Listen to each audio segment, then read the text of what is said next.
Сәлеметсіздер ме, құрметті студенттер? Екінші модулімізді одан әрі жалғастырамыз. Өткен сабақта біз сканерлеуші электрондық микроскоптың қалай жұмыс істейтінін және одан шығатын екіншілік пен кері шашыраған электрондардың табиғатын түсіндік. Ал бүгінгі үшінші тақырыбымыз контраст және топография деп аталады. Бұл дәрісте біз сол электрондардың экранда қалай сурет салатынын, қараңғы және жарық тақтарын нені білдіретін және материалдың бедерін қалай оқитынымызды тереңірек талдайтын боламыз. Бұл білім сіздерге микроәлемнің тілін түсінуге көмектеседі. Сонымен, бүгінгі дәрісіміздің басты нысаны контраст және топография. Микроскоп бізге дайын жазу бар қағаз бермейді. Ол бізге тек сұр түстің әртүрлі реңктерінен тұратын сурет береді. Сол суреттегі әрбір нүкте, әрбір жарық немесе қараңғы аймақ металдың ішіндегі нақты бір физикалық немесе химиялық қасиетке жауап береді. Бұл суреттерді дұрыс оқи білу нағыз материал танушы инженердің басты дағдысы. Алдымен контраст дегеніміз не екенін анықтап алайық. Контраст бұл кескіндегі жарық және қою аймақтардың айырмашылығы. Егер контраст болмаса, біз экраннан тек бір тұтас сұр немесе қара төртбұрышты ғана көрер едік. Контрасттың арасында біз металл бетіндегі бөлшектерді, олардың шекаралары, шұңқырлар мен дөңестерді бір-бірінен ажырата аламыз. Бұл металл бетінің құрылымдық және фазалық ерекшеліктерін визуалды түрде тануға мүмкіндік беретін ең басты құрал. СМ-де бұл контраст қалай және неге пайда болады? Контраст кездейсоқ туындамайды. Ол құрылғыдан түскен электрондық шоқ пен металл бетінің өзара әрекеттесу ерекшеліктеріне тікелей байланысты. Қарапайым тілмен айтсақ, егер электрондық сәуле металлға тиіп, одан детекторға өте көп электрон ұшып шықса, компьютер ол нүктені жап-жарық ақ түспен бояйды.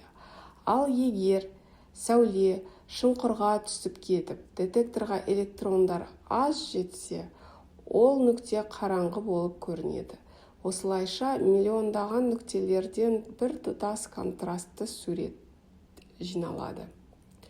Контрасттың негізгі екі түрі бар. Біріншісі топографиялық контраст. Ол негізінен өткен сабақта айтылған екіншілік электрондар арқылы жасалады. Бұл контраст металл бетінің рельефіне, яғни оның физикалық пішініне өте сезімтал. Егер металл бетінде кішкентай төбешік немесе еңкіш аймақ болса, электрондық шоқ сол төбешіктің жиегіне тигенде электрондар жан-жаққа өте оңай ұшып шығады. Сондықтан кез келген бұдырдың шеттері суретте жап-жарық болып, ал оның көлеңкесіндегі ойпаттар қараңғы болып шығады. Бұл суретке тамаша 3D әсер береді. Топография дегеніміз не? Топография бұл металл бетінің нақты геометриялық пішіні мен кедер бұдырлығы. Көзбен қарағанда арнайы тегіс болып, айнадай тегіс болып көрінетін металл кесегін микроскоппен қарасақ, оның беті таулар мен шатқалдарға толы екенін көреміз. Бұл рельеф қайдан пайда болды?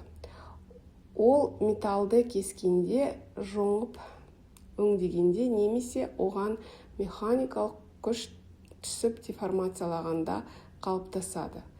Топографияны зерттеу арқылы біз зауыттағы өңдеу станоктарының қаншалықты таза жұмыс істегенін бағалай аламыз. Контрасттың екінші түрі фазалық контраст немесе композициялық контраст. Бұл топографияға емес, материалдың химиялық құрамына негізделген. Ол кері шашыраған электрондар арқылы алынады. Бұл режимде біз үшін металдың бұдыр немесе тегіс болғаны маңызды емес. Біз оның ішіндегі химиялық элементтердің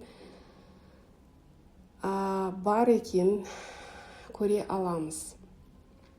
Қорытпаның ішіндегі әртүрлі фазалар электрондарды әртүрлі деңгейге кері шашыратады.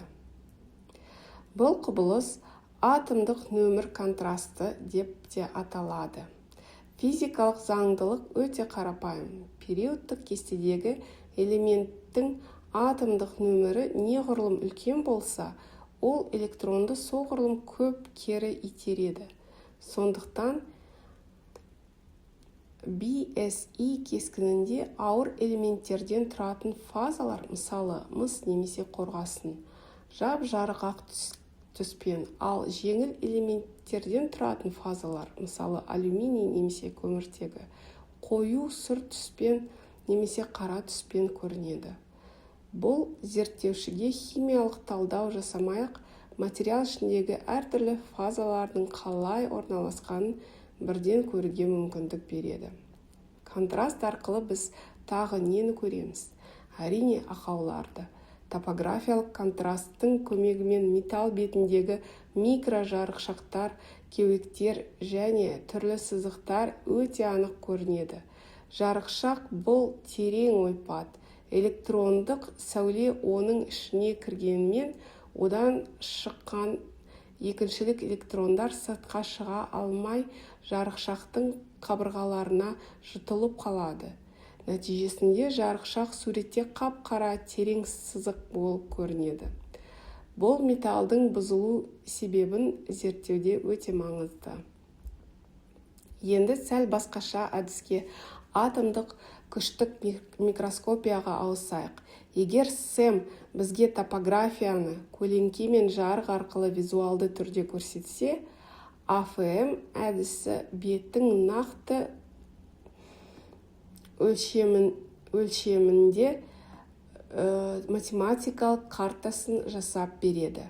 АФМ құрылғысының өте үшкір инесі материалдың бетін сипап өтіп, әрбір нанометрлік шың мен ойықтың нақты биіктігін өлшейді. Экрандағы түрлі түсті суреттерге қарасаңыз, бұл жай ғана фото емес. Әрбір түс белгілі бір биіктік деңгейін білдіретін дәл топографиялық карта болып табылады. Осының барлығының металлургиядағы практикалық маңызы неде? Контраст пен топографияны зерттеу жай ғана ғылыми қызығушылық емес. Бұл зауыттағы өнім сапасын бағалаудың басты құралы. Металл бетінің кедір бұдырлығы оның коррозияға ұшырау жылдамдығын, үйкеліске төзімділігін және баяу немесе қорғаныш жабындарының қалай жабысатынын тікелей анықтайды. Топографияны және фазалық құрамды дәл бағалау арқылы біз технологиялық процестерді оңтайландырамыз. Контраст пен топография металдық материалдардың сыртқы беті мен ішкі құрамын бір-бірімен байланыстыратын көпір. Сэм және АФМ әдістерін ұштастыра отырып, біз материалдың беткі қабатында не болып жатқанын, оның қандай фазалардан тұратынын және оның қызмет ету мерзімін қандай болатынын өте жоғары дәлдікпен болжай аламыз. Бұл заманауи инженерлердің ең мықты аналитикалық қаруы. Дәрісімізді бекіту үшін сіздерге өзіндік жұмыс тапсырмалары беріледі. Бірінші тапсырмада экрандағы 5 сұраққа жауап беріңіздер.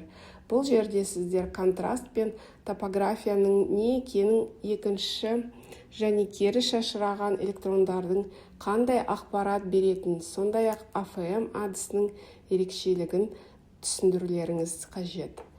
Екінші тапсырмада осы бағыттағы зерттеулердің металлургиядағы маңызы туралы 5-6 сөйлемнен тұратын эссе қорытынды жазасыздар.